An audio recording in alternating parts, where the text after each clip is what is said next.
ఒక ఆశ్రమంలో ముసలి సన్యాసి ఒక ఆయన ఉండేవాడు. ఆయనకు ఉన్న అద్భుత శక్తులలో ఒకటి మానవుల తలరాతను చూడగలగడం. ఆయన దగ్గర చాలామంది శిష్యులు ఉండేవాళ్ళు. వాళ్ళల్లో 8 ఏళ్ల పిల్లవాడు కూడా ఒకడు ఉండేవాడు. ఒక రోజున ఆయన పిల్లవాడి ముఖం కేసి చూసి చూడగానే ఆయనకు వాడి భవిష్యత్తు తెలిసిపోయింది. పిల్లవాడి ఆయుష్ అయిపోవచ్చింది.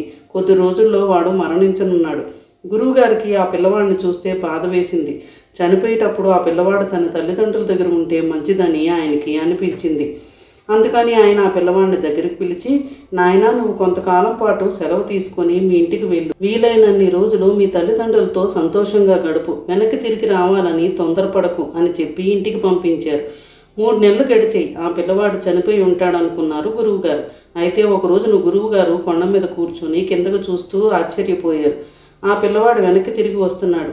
అతని ముఖంలోకి తదేకంగా చూసిన గురువుగారికి ఇప్పుడు అతను పండు ముసలివాడయ్యేంత వరకు జీవిస్తాడని అర్థమైంది.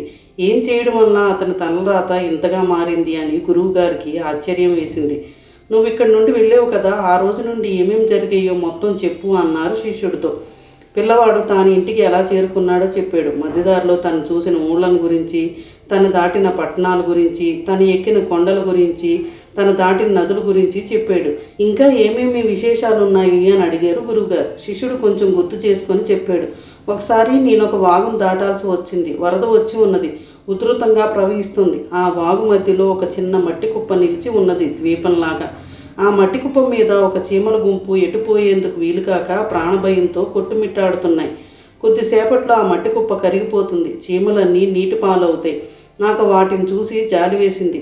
పక్కనే ఉన్న చెట్టు కొమ్మను ఒకదాన్ని ఆ మట్టి ముద్ద మీదకు ఉంచి పట్టుకొని నిలబడ్డాను. చీమలు ఒక్కొక్కటిగా ఆ కొమ్మ మీదకు ఎక్కేశాయి.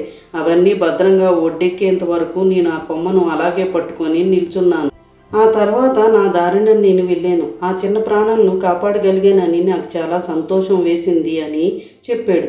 ఓహో, అదన్నమాట కారణం. దేవతలు ఇతని జీవితాన్ని పొడిగిచ్చింది అందుకన్నమాట అనుకున్నారు గురువుగారు. దయతోటి, ప్రేమతోటి మనం చేసే పనులు మన రాతనే మార్చగలవు. నిజంగానే మన రాత మన చేతుల్లోనే ఉంది.